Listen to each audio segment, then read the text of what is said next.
अस्सलाम वालेकुम दोस्तों, कैसे हैं आप? ठीक है, खैरियत से हैं।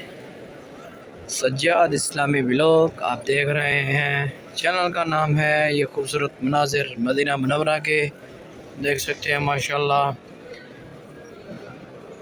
सुभान अल्लाह। बाहर की जानिब जा रहा हूँ, बाहर का खूबसूरत मंजर आपको दिखाता हूँ।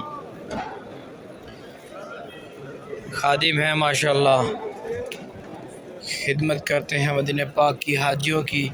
इस तरफ से जमजम के कूलर रखे हुए हैं। ये माशाल्लाह सुभान अल्लाह कुरान पाक, ये जमजम के कूलर देख सकते हैं। और इस तरफ ये बुज़ुर्ग हजरात के लिए कुर्सियाँ रखी हुई हैं। सुभान अल्लाह,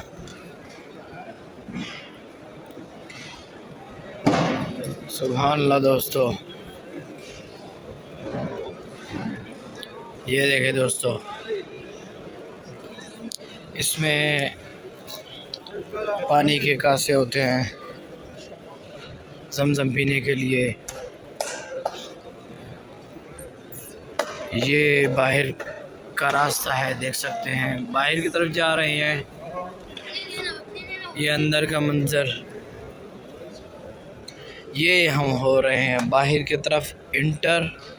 सुभान अल्लाह, बाहर की तरफ इंटर हो गए हैं।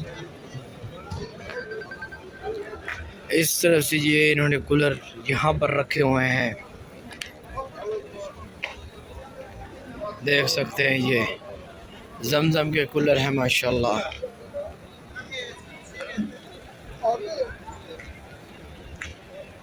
सुभान अल्लाह दोस्तों, रोज़ा रसूलुल्लाह